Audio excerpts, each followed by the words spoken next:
What up, peeps? It's your boy Heckin Steve. Welcome back to the channel. And today I've got some pickups to show you guys that I've gotten over the past week or so. And we've got 4 Super Nintendo games. We got a Switch 2 game. We got 2 PS5 games. So 7 things total. But first, I've got yellow complete in box, blue complete in box. I got gold complete in box. So these will be getting sold soon. My loose copies, because I don't need to have 2 copies of each. You know what I mean? And I got to test these, make sure the batteries work. I think some of them don't actually work. So yeah, I'll have to do that right after the video. But I hope everybody's having a great day so far. It's Tuesday at the time of recording this, September 9th. And let's go ahead and jump in. So we'll start with the modern stuff. And I picked up this and actually another game, these 2 games, on the same day, which was release day. I wasn't sure if I was going to buy this game at first, but it looked like it was going to be pretty nice. It is a platformer. I just finished Donkey Kong Bonanza, finally, and, that game's great, man. It's a great game, but there are a lot of camera issues with Donkey Kong Bonanza, and I think that the gameplay, for me personally, it just got really boring. So that's why it took me so long to beat this game, because I had to take so many breaks with it. But it is great, and I'm glad that I did buy it. It's totally worth it. If you have a Switch 2, it's a must-have. It's a must-play. But then, yeah, so that had me hesitant to buy this game, which is Kirby and the Forgotten Land, Nintendo Switch 2 edition. Plus Star-Crossed World. I hate these covers. Like, why are you putting a paragraph of text on the bottom of your fucking game? That's so stupid. Put that shit on the back. Like, put like a little, hey, look on the back thing. You know what I mean? But like a damn QR code and stuff, that's so disgusting. I guess you could technically flip this out, but then that doesn't really represent what game you have on your shelf. You know what I mean? But so far, I've only played like 1 level of this game, and it's running great, as it should. It's a first-party Nintendo game, and it looks like it's going to be a lot of fun. So I'm excited to play this, and this is in the queue. Probably will even stream it at some point, but I don't know exactly when. But yeah, I'm happy to have that game, and then the other game that I got on the same day is Metal Gear Solid Delta Snake Eater, which you guys, I streamed this, on the day that it came out. And I'm going to actually continue my gameplay stream tonight. So if you're watching this video on September 9th, 2025, we are going to be live at 8 p.m. Eastern streaming this. And I'm about 4 hours into the game, so there's still plenty of gameplay and story to absorb if you missed the first, I would say 1/3 of the game, because it's about a 12-hour campaign. But yeah, I mean, I love Metal Gear Solid. It's one of my favorite franchises. A lot of you guys know me. I talk about Metal Gear Solid a lot. Metal Gear Solid 3 in general is my least favorite.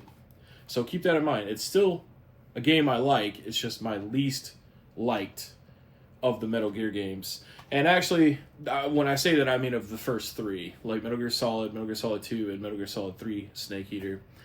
Because, well, I guess the first 4, because I mean, Metal Gear Solid 4 is part of that, but then Metal Gear Solid 5, I don't even consider that a Metal Gear game. I know that Hideo Kojima probably does, but I don't. And Metal Gear Solid Rising, or Metal Gear Rising, I don't really count that either. But yeah, I mean, it's still a great game. It's just, I like 1 and 2 better. But that is a great remake. And then this is the other game I got on the PS5. I got this last Friday, actually. So like a few days ago. And that is NBA 2K26 on the PlayStation 5. I know, these games are basically the same shit every year. And it is. It is the same shit every year. Now, I play my team, and sometimes I'll play my career in these games. I never play online. I despise online in these games. In fact, I don't know how anybody plays these games online, because they lag and they have delays so bad that even when people beat you, Like, how could they even feel accomplished by how poorly this online experience is? But yeah, in my team, they've added the WNBA players, so you have to play with women. And I know that sounds so terrible to say, but I don't want to fucking do that, you know? Like, I don't know any of those players.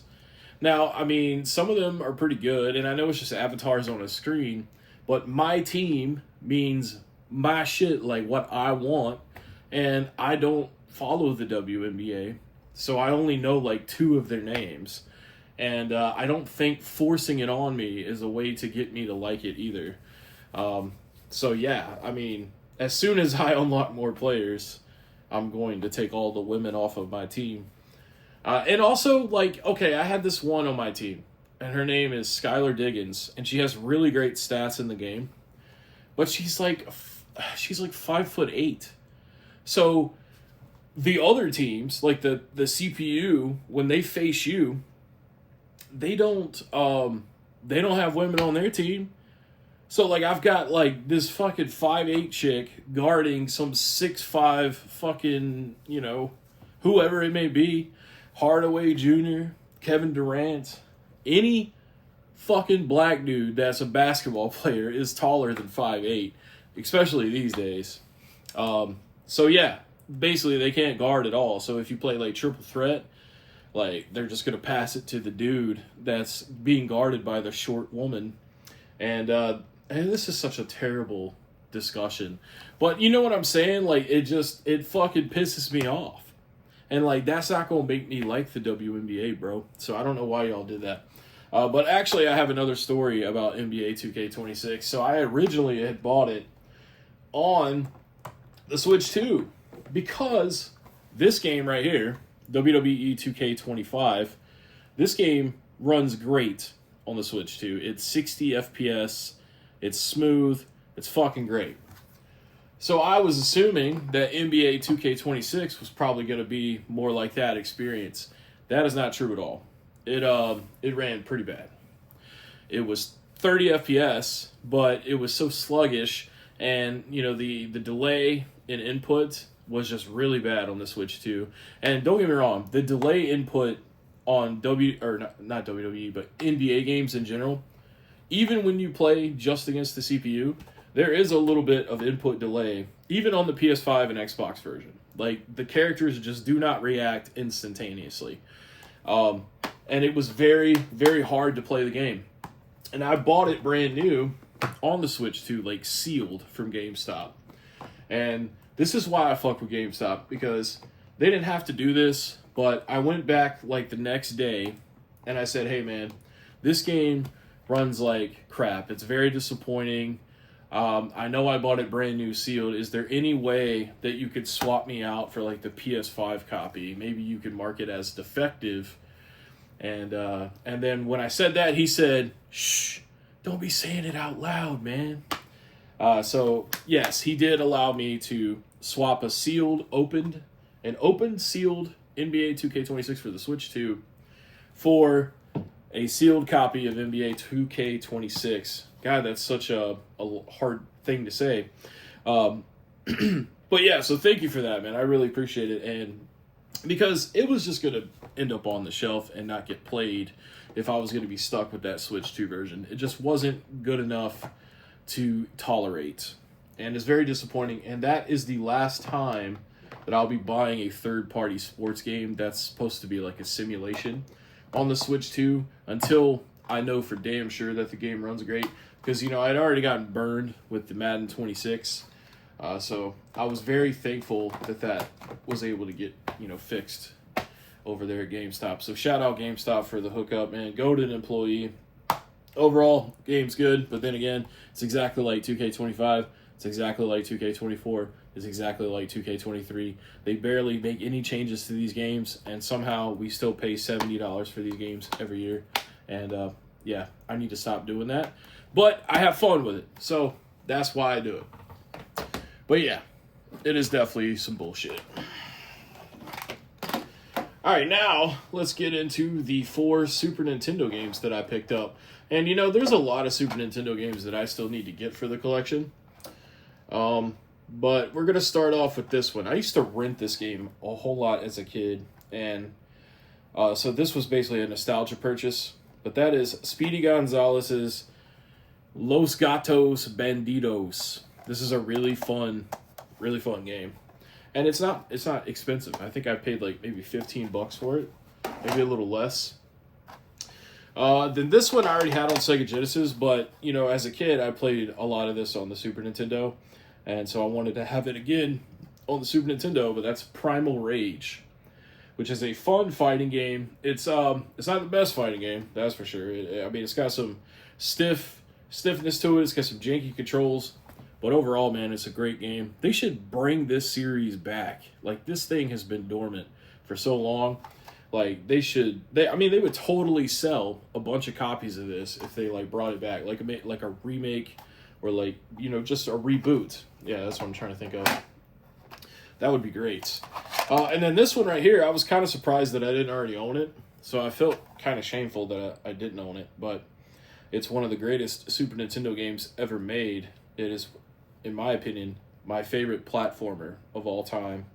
And it is Donkey Kong Country, and I don't think a lot of people would disagree with that. It's definitely in the top 5 discussion. You know what I mean? Like, if you like platformers and you like Donkey Kong, like, you've got to have that in there, right? The music's great. The level designs are great. I don't think this game has it doesn't drag out. Like, it's like the perfect amount of levels and length. I love the ice levels on this game.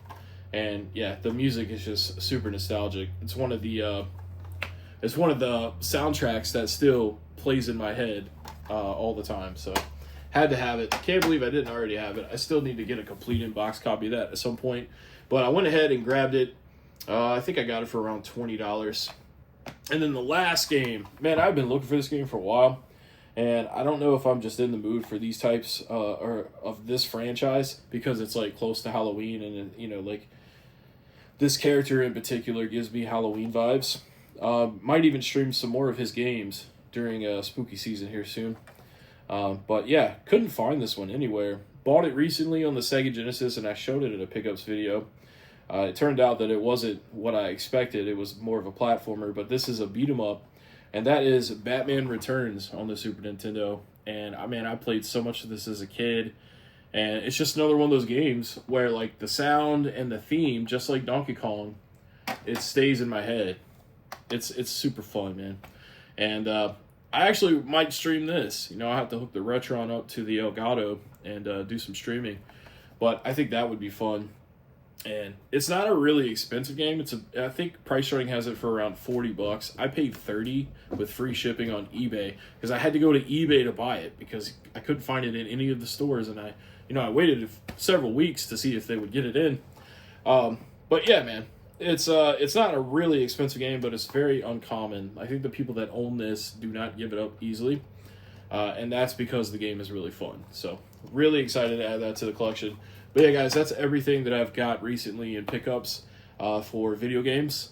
Let me know what you guys think below, which one of these is your personal favorite. And I'll catch you in the comment section because I'll be talking. You know me, man. I try to keep up. You know, sometimes I get behind and I miss a few comments, and I apologize. But I'm going to do my best. Anyways, guys, I'll see you tonight on the stream if you're watching this the day of. And catch you next time.